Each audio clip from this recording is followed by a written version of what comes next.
Welcome back to my channel. Imagine reaching into an old jar of coins your grandparents tucked away years ago, the kind that's been sitting in the back of a drawer or maybe in a coffee tin on a dusty shelf. You pour them out, and there it is, a 1960 or a 1963 Lincoln penny. Just another old cent, right? But what if I told you that one of these tiny copper coins could be worth over $1 million?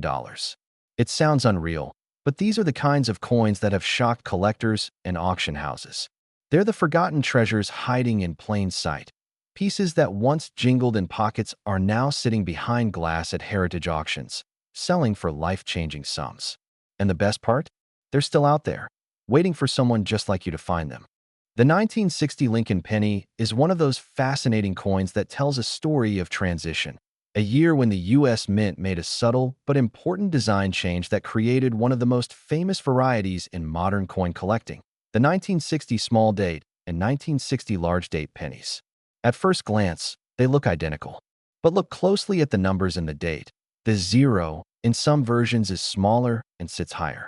That small difference has made collectors spend decades searching for the right one. That the rarest and most valuable pieces are those with a dramatic error or struck from proof dies by mistake. The 1960 small date proof penny in pristine condition has sold for well over $1 million. Even circulated examples can be worth hundreds or thousands depending on color, strike, and luster. Errors make these pennies even more special. You might find double dies on the date or lettering, off-center strikes, or even pennies struck on leftover planchets from previous years. Each variation tells a different story about the minting process, and every one of them adds value. That if you happen to come across a sharp, red example with no visible marks, send it to PCGS or NGC right away for grading. These two are the gold standards for authentication and certification.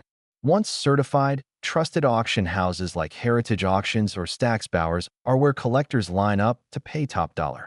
The 1960 penny isn't just an old cent. It's a snapshot of American minting history, a little piece of copper that reminds us how something so small can still carry massive value. Now, the 1963 Lincoln penny might seem like one of the most common cents ever made. Billions were struck, but the story doesn't end there. Among those billions are a few extremely rare errors and perfect condition pieces that have stunned the collecting world.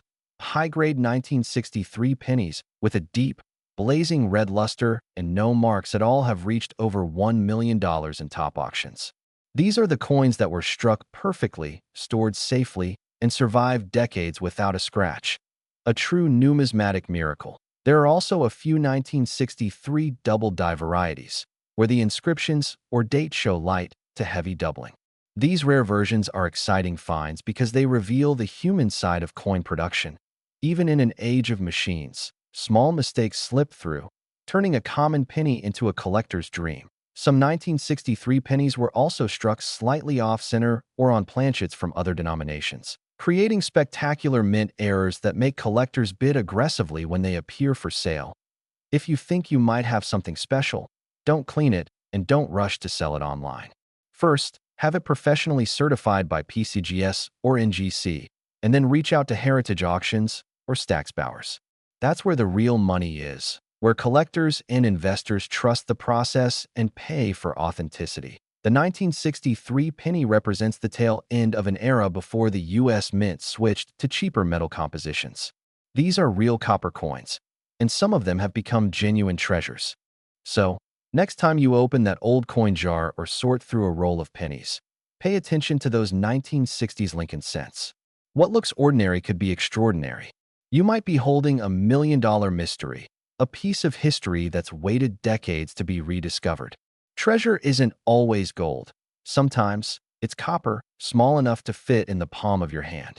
And the only way to find it is to start looking.